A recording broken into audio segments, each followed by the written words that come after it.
When this baby hits 88 miles per hour, you're gonna see some serious shit.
Good evening, this is Dr. Bones live with MadAndersons, and we're welcoming our special guest tonight, Bad Mary, and we have Mike and Amanda. Welcome to the show, guys. Hey, what's up? So, guys, how's it going? What's up? It's Saturday. Things are good. I'm a big fan of that intro there. Yes, what's this thing? It's 88 miles per hour. Yeah. That is my favorite movie. I was so excited when that happened. Yeah, we both actually had a little bit of a nostalgic little trip when that came on. We looked at each other like it was. I started dancing. Yeah. We're just back from vacation, so we're chilled out. We're ready to rock. We're ready to sit here and talk to you guys for a while and talk about some music. I think that's what we're up for. But Bad Mary's doing a lot of stuff right now. We just recorded 5 new tracks that we're putting together a second album with. So there's even more new music for new. Yeah, eventually one day there'll be even hopefully more new music for New Music Saturday. And we recorded 5 new tracks. We're looking to put out a full length sometime in the fall. And right now our biggest thing is probably writing new music, and we're trying really, really hard to get on this Vans Warped Tour thing that we're in like a contest right now. So hopefully we get chosen for that. But things are good. How are you guys? That'd be really cool, man. I've been to Vans plenty of times, but I'm doing fairly well. But I haven't really given Noah and Catherine a chance to speak. So guys, go ahead. That's okay. You guys are doing a wonderful interview by yourselves. You're great. Yes. Anyway, hi everybody from Seattle here. So cool. Yeah. I love Seattle. Hey, hi, you guys are in New York? Yeah. Yep, Long Island. Yep. Opposite side of the state of the United States. Over to you, Brian. all right, and we're back. If you need to tell Mike to be quiet, he likes talking a lot. And you know what? So do I. So Mike will get along just fine, buddy. We all do, but I'm just, No, it's great. So first off, Bad Mary, where did that name come from? I mean, it's kind of odd, but kind of cool at the same time. It wasn't taken yet.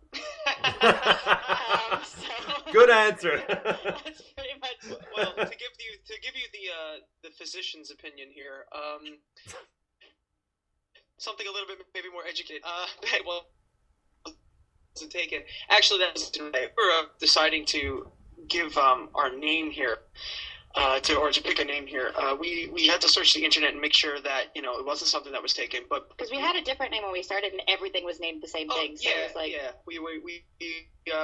we were covered when we first started as a cover band for a while. We were called MadAndersons, and that's there's 17 bands named MadAndersons, and it's a painting and a club in New York City.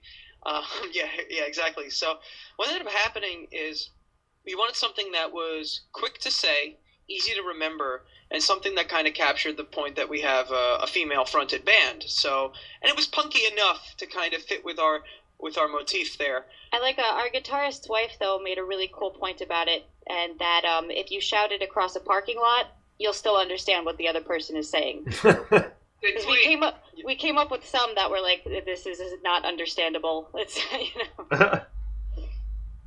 But yeah, and it kind of, we toyed around with it. We started using it, and then it stuck. It definitely stuck, and it stuck with the imagery and the artwork that we made for the record, and we're pretty happy with it. It took me like everyone thinks my name is Mary. Also. Yeah. I've started responding to it. It's fine. Go ahead, Catherine. What? Well, you sound like you had something to say, so. Oh. No, I'm just. Oh, okay. As I do, I sit here and nod my head and go, yeah. Well, my mistake. I couldn't see you nodding your head. So, so guys, when you guys first kind of got together, did you guys have an idea in mind as far as what type of music you were going for, or did your influences come into play like heavily to begin with, or how'd that work? It was weird. We started out. All of us in the band all went to we both went to and worked at the same college. We all from Hofstra University, which is a college on Long Island. David, actually, our guitar player, he's a professor there. He's the chair of the drama and dance department there. And the rest of us were Hofstra students with a collection of degrees. But what happened is we actually originally started as a party band. We actually used to play a whole bunch of parties at Hofstra as a cover band, and we would do like these kind of upbeat punky covers, songs, of like party songs. But I was a punk rock kid, pretty much from throughout the 90s. I grew up in the 90s and 2000s, and I listened to a lot of 90s punk rock, 70s punk rock. So when I started writing stuff, that's kind of what came out a little bit. And it's not. I don't want to say that's all I know how to write, but that's what I feel the most alive writing. And I think David. He was really into like English punk from the 70s, right? Sex Pistols, the Stranglers, stuff like that. Also a lot of Van Halen. Also, yeah, he actually was like Van Halen too. And Sammy Bill, Hagar, David Lee Roth. Yeah. Whoa. Yeah. And David's really Bill, our drummer, he's really into like 60s music. So, throwing it all together I was also a musical theater kid. Yes. When I was. So some of the theatrics, I guess, come from that era, that avenue of things. But what happened is, we just kind of blended together. We just really liked playing this kind of upbeat, punky, poppy rock and roll. I think the thing is, too, when we started writing, now more so that we're on our second album, it's more punk-driven, okay. I think, just because the energy when we started doing the first album and started performing those songs live, even in our live show, they've gotten faster. Like, a lot of songs have gotten faster and gotten more punchy than even the recordings. But with the first album, we just kind of wrote. And when we started performing it out, people would kind of tell us, you're this genre. Like, we didn't really set out, I think, to do a specific type of rock. Like, right. We just knew we were doing, like, rock and roll. And it always had, like, a punk influence. But we thought initially we were maybe a little bit more on the poppy side, and people were like, "No, this is more punk." So it's more punk pop, I think, than pop punk. If you want to play a little bit of word soup, I like soup. I like soup too. Just dip a grilled cheese in that. But yeah, I think that's that's where it kind of just came together, and we love playing that way. We love our live show is all about being very upbeat, in your face, Every show gets faster also. Yeah. Like we say, we're going to give ourselves maybe like a minute break or play like write a ballad or something and throw in, and it just never happens. Every show gets faster. Yeah, we might follow the AC/DC mentality with that and say, we could write a ballad, but let's not. Yeah. So it's one of those things where I think it's just the music that we enjoy playing, and being able to play stuff live is always like our favorite thing to do. I think when we write a song and we bring it to the table and we dissect it and rebuild it and make it the best song it possibly can be, I think the next step after we write it, before even recording it, is how can we play this live, and we want to live in the song for a while. And we did a lot of that with that first album. With Better Days, very few of those songs were like science experiments. We would write them, play them in the basement at David's house for a while, cut a verse, rewrite it, cut a verse, add a bridge, play there are a lot of songs that we've written in full that we've played out at shows and have just been like, no, like they just didn't work and have been just dropped. Yeah, absolutely. Wow. Completed songs that it's just full songs that just if it didn't really work live, we don't really want to play them, or we don't really. If I find myself like bored singing it halfway through, it's like, no, if I'm bored, no one else is enjoying this. Right. So. It's a very, very big part of the process. Well, really cool, and you kind of answered part of the question I was going to ask next. As far as the dynamic goes for writing song, is it like a collaborative effort completely, or is it kind of like bits and pieces? Every song is a little different. There are some that David will mostly like write to completion, bring to the table, and then I'll either change some lyrics or fill in the missing spots and stuff like that. And Bill will just kind of like do his magic and put what drums he feels over it. There's some that Mike and I, like Mike will have the idea, or the musicality of a song, and I'll come in and I'll write lyrics over it. And I think everything's pretty much collaborative. It's we have two real ways of writing songs. There's we joke around. There's David's songs and there's Mike and Amanda's songs, and then we both bring them to Bill, and we're like, I don't know how to write drums, so do whatever you can to make this the best song possible. And clearly, or for most of the time, in my opinion, it's the drums that really make the songs in the end. Bill, Ninja, specifically, Ninja was completely different from the beginning. Yeah, it was very different when we first had it. David had like a version of it that he did on like GarageBand or something, where he did like the stock drums, and then Bill heard it and was like, "Oh, I know." Bill comes in with like this like almost James Brown, like funkness. I've got like it's like a James Brown.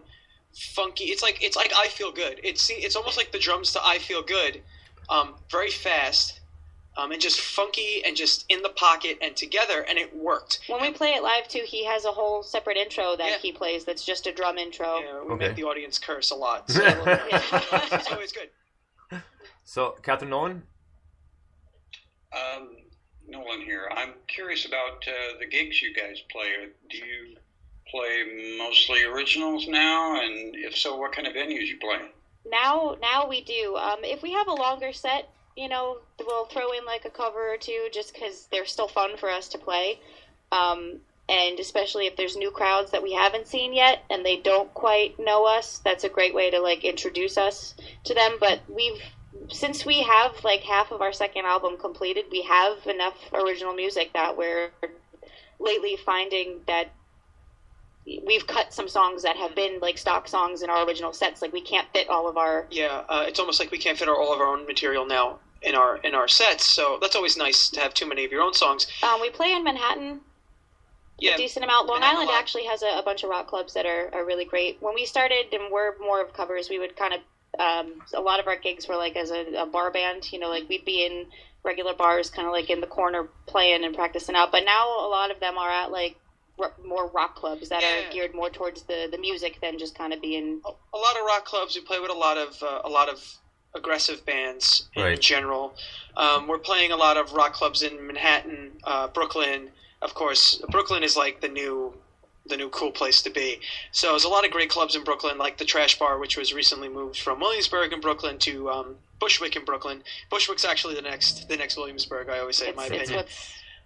Seems to be happening. Yeah, we've played Arlene's Grocery in New York City a handful of times. There's a cool place on Long Island, Revolution. Actually, a lot of touring bands come through, so we've opened up for Alien Ant Farm this past year. Nice. That was fun. That was a lot of fun, actually. We met the band. Nice guys. You know what? man, it's kind of somewhat irony because about 3 or 4 months